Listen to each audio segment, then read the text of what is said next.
Pension കിട്ടുമെന്ന് കരുതി provident ഫണ്ടിൽ പണം നിക്ഷേപിക്കുന്ന 7,67,00,000 തൊഴിലാളികളുണ്ട് നമ്മുടെ രാജ്യത്ത്. പണിയെടുക്കാനുള്ള പ്രായമൊക്കെ കഴിഞ്ഞാൽ PF നിന്നും കിട്ടുന്നതല്ലാതെ മറ്റൊന്നും ലഭിക്കാത്തവരാണ്. അവരോട് കാണിച്ച ഏറ്റവും വലിയ ചതിയാണ് ഇപ്പോൾ സംഭവിച്ചിരിക്കുന്നത്.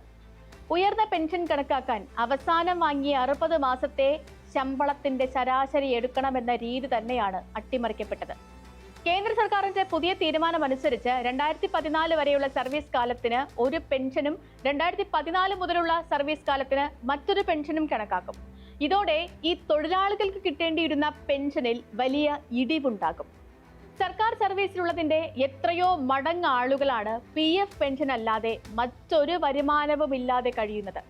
അവർക്ക് ഇനിയുള്ള കാലത്തും സാമൂഹ്യക്ഷേമ പെൻഷന്റെ അത്ര പോലും ഇല്ലാത്ത PF പെൻഷൻ വാങ്ങേണ്ട ഗതികേടിലേക്കാണ്.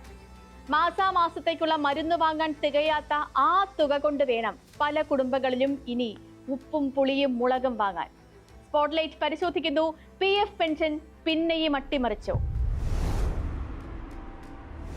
7,90,460 സ്ഥാപനങ്ങൾ, 7,67,74,089 വരിക്കാർ. അതിന് പുറമെ പെൻഷൻ കിട്ടുന്ന 80,73,644 പേർ. ഇത്രയും വിപുലമായ ഒരു പെൻഷൻ സംവിധാനം ലോകത്ത് മറ്റൊരിടത്തും ഉണ്ടാകില്ല. ഈ തുക സർക്കാർ സൗജന്യമായി നൽകുന്നതല്ല. തൊഴിലാളിയും തൊഴിലുടമയും മാസാമാസം അക്കൗണ്ടിൽ അടയ്ക്കുന്നതാണ്. അത് തൊഴിലുടമയുടെ സംഭാവനയുമല്ല. ഓരോ ജോലിക്കാരനും നിയമിതനാകുമ്പോൾ നൽകുന്ന കരാറിൽ ഉൾപ്പെട്ടതാണ് തൊഴിലുടമയുടെ വിഹിതം. ഇതിനൊക്കെ പുറമെ ശമ്പളത്തിന്റെ 0.5% തുക കൈകാര്യ ചെലവിനായി മാസം തോറും പ്രോവിഡന്റ് ഫണ്ട് ഓർഗനൈസേഷൻ പിരിക്കുകയും ചെയ്യുന്നുണ്ട്. തൊഴിലാളികളുടെ നിരന്തര പ്രക്ഷോഭങ്ങളും നിയമ നടപടികളുമാണ് പുതിയ പെൻഷൻ സമ്പ്രദായത്തിന് കാരണമായത്. കേരളത്തിൽ 1,600 രൂപ സാമൂഹ്യക്ഷേമ പെൻഷൻ നൽകുമ്പോൾ PF പെൻഷൻ 1,000 രൂപ മാത്രമായ ലക്ഷങ്ങളാണ് ഉണ്ടായിരുന്നത്.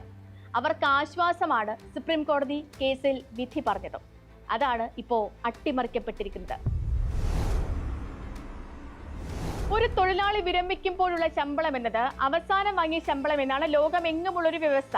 അവസാനത്തെ 2-3 മാസം മാത്രം ഉയർന്ന ശമ്പളത്തിൽ ജോലി ചെയ്യുന്നവരുമുണ്ട്. എന്നാൽ അതേ പ്രായമുള്ളവർക്ക് 3-4 മാസത്തെ സർവീസ് കുറവാണ് എന്നതിനാൽ തന്നെ ഉയർന്ന ശമ്പളം ലഭിക്കാതെ വരും. ഈ ഒരു അസന്തുലിതാവസ്ഥ പരിഹരിക്കാനാണ് പെൻഷന് അവസാനത്തെ 60 മാസത്തെ ശമ്പളത്തിന്റെ ശരാശരി എന്നൊരു ചട്ടം വന്നത്. ഒരു തൊഴിലാളി സർവീസിലുള്ള കാലത്ത് അവസാന 60 മാസം വാങ്ങിയ ശമ്പളത്തിന് ആനുപാതികമായി പെൻഷനും എന്ന തത്വവും അങ്ങനെയാണ് രൂപപ്പെട്ടത്. എന്നാൽ ഇപ്പോ EPF നൽകിയിരിക്കുന്ന നിർദ്ദേശം പ്രോറേറ്റ അടിസ്ഥാനത്തിൽ പെൻഷൻ കണക്കാക്കാനാണ്. 2014 വരെയുള്ള സർവീസിന് അതനുസരിച്ചുള്ള പെൻഷനും 2014 ശേഷമുള്ള സർവീസിന് അതനുസരിച്ചുള്ള പെൻഷനുമാണ് ഈ ചട്ടത്തിൽ വരുന്നത്. വലിയ തോതിലുള്ള വിലപ്പെരുപ്പം, രൂപയുടെ മൂല്യചോഷണം എന്നിവയൊക്കെ പരിഗണിക്കുമ്പോൾ ഈ 2014 നിന്ന് 2025 എത്തുമ്പോൾ സാമ്പത്തിക സ്ഥിതി ആകെ മാറിയിട്ടുണ്ട്. 2014 10,000 രൂപയുടെ ശമ്പളം കൊണ്ട് വാങ്ങിയിരുന്ന ഉൽപ്പന്നങ്ങൾ 2025 വാങ്ങാൻ 20,000 രൂപയെങ്കിലും മുടക്കേണ്ട ഒരു സ്ഥിതിയാണ്. പെട്രോൾ, ഡീസൽ വിലയിൽ പോലും ഉണ്ടായി 60% വർധനവ്. ഇതിനൊക്കെ പുറമെ 2014 ശേഷം 10 വർഷം കൊണ്ട് ശമ്പളത്തിലുണ്ടായ മാറ്റവുമുണ്ട്. ഇതെല്ലാം അപ്രസക്തമാവുകയാണ് ഈ പ്രോ-റേറ്റ എന്ന തീരുമാനത്തിലൂടെ. ലോകത്തൊരിടത്തുമില്ലാത്ത വ്യവസ്ഥയിലാണ് ഇപ്പോൾ ഈ പെൻഷൻ കണക്കാക്കാനായി തയ്യാറെടുക്കുന്നത്. സുപ്രീം കോടതി വിധിയെ വളച്ചൊടിച്ചാണ് പുതിയ സർക്കുലർ എന്നാണ് തൊഴിലാളി സംഘടനകൾ ആരോപിക്കുന്നത്. യഥാർത്ഥ ശമ്പളത്തിന് ആനുപാതികമായ തുക PF നിക്ഷേപിക്കാൻ തൊഴിലാളികൾക്ക് അനുമതി നൽകിയത് സുപ്രീം കോടതിയാണ്. 2022 നവംബർ മാസം 4-നായിരുന്നു ആ ഉത്തരവ്.